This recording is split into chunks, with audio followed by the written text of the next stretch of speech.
Hi there, this is Chapter 2, Section 1 for Algebra 1, and we are starting a new chapter today, and the section is writing equations, and so I wanted to remind you the first 4 items on here are probably already in your notes from a previous section, but I added this guy, and sometimes you don't want to have to go thumbing back to Chapter 1 when you're already in Chapter 2, so it's up to you, but I think that you should write these down, but if you don't and you already have them somewhere else in your notebook, that's fine, but you do want to add the equal to it.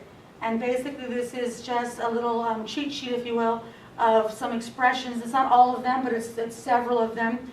Algebraic expressions and what they mean. For example, when you're supposed to add or subtract, multiply and divide in math, and they're giving you a verbal description, then when you read phrases like more than, some, plus, increased by, or added to, that means addition. And so you have the different ones for subtraction, multiplication, division, and of course for equals, the new one. When the word problem says the word is, or is as much as, is the same as, is identical to, those are all meaning that they translate to an equal sign. So we're going to be writing equations today. So there's a lot of words going around, and so the first example we have here is translate each sentence into an equation. And so I want to begin with this kind of stuff. So when you don't know, like when they get things like a number, that's when you need to put like a variable in there. So we need a variable for a number here. And so I'm going to go ahead and we'll just call it n for number. It says 7 times a number squared.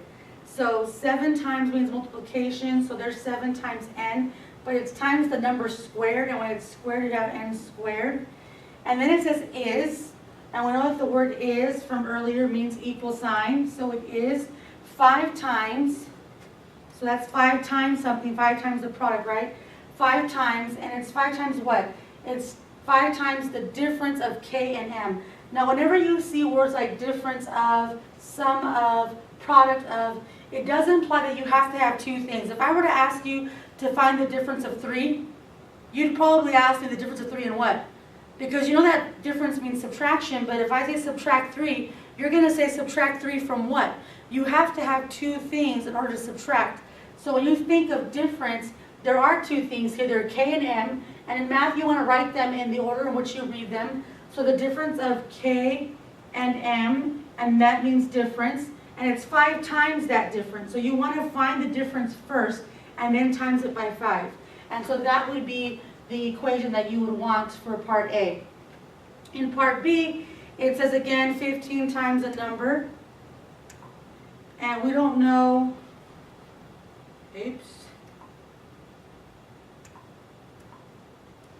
sorry, that was a little dark there. We don't know what the number is, so again, we're going to go ahead and use n. And this time it says 15 times a number, so 15n. This time the number is not being squared or anything, so it's 15n. And 15n is being subtracted from 80. And again, when you're subtracting from something, that means that, like if I said, 12 subtracted from 15, that means the 15 goes first. So whatever it's being subtracted from, that number should go first. So we actually put the 80 over here, and now the 15n is being subtracted from the 80. Then we have the is, which is an equal sign, and then 25. So now we're going to give you a chance to translate some on your own. And then we're going to talk about how we can use those same type of skills to go to like a word problem, so to speak. So here we have, in 1919, Britain and France offered a flight that carried 2 passengers at a time. I'm really glad that now we have flights that carry more than that, because I think the weight for a flight would be insane. But anywho, it says that they offered a flight that carried 2 passengers at a time. And now there are more than 87,000 flights each day in the U.S. 87,000 flights each day in the U.S. And so the question is, in how many days will 261,000 flights have occurred in the United States? Well, we can set up kind of an equation. We know that there are 87,000 flights each day. And when you say each day, it's like saying on the first day there's, and I don't want to use this number, it's too big, but let's say that it was 5 each day. On the first day it'd be 5, and the second day it'd be 5 more, so it'd be 5 plus 5. And then on the third day it'd be 5 plus 5 plus 5. And the fourth day it'd be 5 plus 5 plus 5 plus 5. And you kind of get where I'm going with this. That when you're adding the same thing successively over several days, like instead of going 5 plus 5 plus 5 plus 5 plus 5, which is adding 5 times, that's exactly where we get the word times for multiplication. So that's a product. That means times, and we're just going to say days for D. We're going to use D for days. So we have 87,000 flights per day. And what we want to know is how many days then would it take to have this equal to 261000. I hope that makes sense why we're multiplying here. So instead of adding, so we have, obviously on day one it wouldn't work because 87 is not 261,000, but it's 87,000 plus 87,000, 261,000. We don't want to sit here all day and start adding 87,000 a gazillion times. So it's just easier to go 87,000 times the days, and we want to know when it will equal 261,000. And then our math is going to be really simple. To solve for D, which is what we want to know how many days. Then we're going to divide by 87,000. And then we will have our answer. So I'm going to get my little trusty calculator, if I can find it over here. 261,000 divided by 87,000, and you get 3. So apparently, after 3 days, you will have done 261,000 flights. That is awesome. So again, we're going to give you an opportunity to do some translating of the problem here. And then we're going to move on. And we're still doing a lot of translating. The lesson today is going to be pretty short, but just want to give you several examples to work from. In this case, we're translating sentences into a formula. Some of these formulas you might be familiar with already, but here we go. The area of a triangle, it says here, equals the product of 1/2 the length of the base and the height. So we want a formula for the area of the triangle. So that's what I'm trying to find here, the area of the triangle, and that's just too many words. So I think we're going to just go with, let's just call it A for area. A lot of times we use A for area, so that's okay. Area of a triangle, and then it says equals. So that's like a no-brainer. Equals means equals. And then we have the product of, so we're going to multiply these things. The product of 1/2, and it says the length of the base. So we're going to go ahead and call the length of the base B, and the height H. So it's the product of 1/2 of the length of the base and the height together. So the product of the base and the height would be BH. And you can do it like that, or another way of doing it, which would also work, is A equals the product of the base and the height, and then it's 1/2 of that, so divided by 2. That would also work. Either one of these two will suffice. So that's translating the sentence into a formula. And again, we're going to give you a chance to do that here with this one, to find the measure of the hypotenuse for a right triangle. And then we're going to go to our next example. And this time, it's kind of interesting, we're actually going to take an equation and write a sentence. So instead of going to the sentence and trying to extract the equation, they're giving us the equation and we're going to write out the sentence. So that should be some fun. So here, what I see is a difference. So I could say that this is not the only way to do this, but it's the way I'm going to do it. This says the difference of, because it's a difference. And remember, when you have a difference, you have two things. Here's thing 1 and thing 2. So it's the difference of 6 times z, which is the 6z, and 15. So the difference of 6 times z and 15 is, because that's what the equal sign means, is 45. That is one way that you could write the sentence for this. You could also say 6 times z decreased by 15 is 45. You could say, what else could we say here? 6 times z, or sorry, you could say 15 subtracted from 6 times z is 45. So we can get all kinds of creative over here with the different ways that we can say this, but this will work.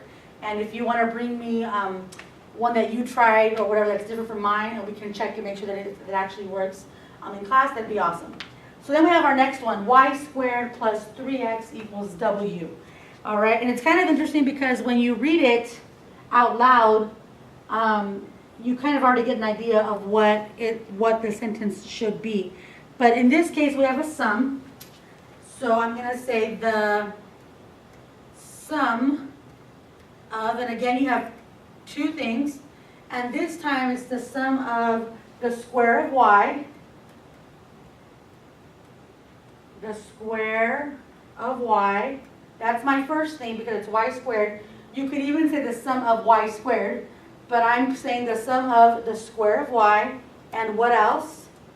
I'm also going to, you can put here 3 times x, or the product of 3 and x.